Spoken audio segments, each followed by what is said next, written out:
My name is Vishnu. ഞാൻ ഹവായി സർവീസിൻ്റെ കേരള മാനേജറാണ്. അപ്പോൾ നിലവിൽ നമ്മുടെ കൊച്ചി സർവീസ് സെൻ്റർ വരുന്നത് എടപ്പള്ളി വട്ടേക്കുന്നും അടുത്തായിട്ടാണ് വരുന്നത്.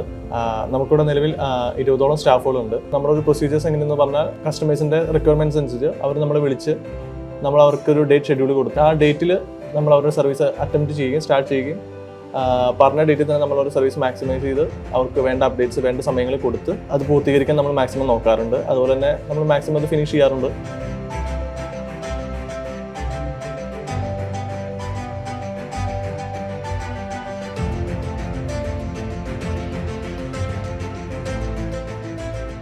ഇവിടെ കൂടുതലായിട്ടും സർവീസ് ചെയ്യുന്ന ഇൻഡോർ ഔട്ട്ഡോർ ക്യാബിനറ്റുകൾ, ഹബ്ബ്, അതുപോലെ തന്നെ SMBSC, പിന്നെ പ്രൊസസ്സർ, കൺട്രോൾ കാർഡ്, ഇത് ഇത്രയാണ് കൂടുതൽ സർവീസായിട്ട് വരുന്നത്. പിന്നെ നമുക്ക് വരുന്നത് അതിൽ ICs, അതിൻ്റെ പവർ IC, ഡീകോഡിങ് IC ഇഷ്യൂസുകൾ, ഇതാണ് ഒരു മെയിനായിട്ട് വരുന്ന ഇൻഡോർ ഔട്ട്ഡോർ ക്യാബിനറ്റ് വരുന്നത്. പ്രൊസസ്സറിൽ നമുക്ക് HDMI, VGA ഔട്ട്പുട്ടുകൾ കിട്ടാത്തത്, പിന്നെ LED ഔട്ട് എന്ന് പറയുമ്പോൾ നമ്മുടെ LAN ഡിക്റ്റേറ്റ് ചെയ്യാത്ത പ്രശ്നങ്ങൾ, ഇതൊക്കെയാണ് ഒരു നോർമൽ ഇഷ്യൂസ് വരുന്നത്.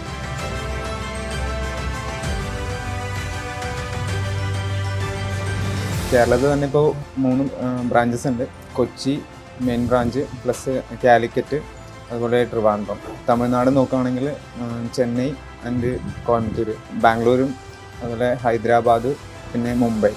ഇത്രയും ഭാഗത്ത് നമ്മൾ വെൽ ട്രെയിൻഡ് ആയിട്ടുള്ള സർവീസ് പേഴ്സൺസ് ഉണ്ട്. നല്ല രീതിക്ക് തന്നെ നമ്മൾ സപ്പോർട്ട് കൊടുക്കാൻ എന്നും ശ്രമിക്കാറുണ്ട്, ചെയ്യുന്നുമുണ്ട്.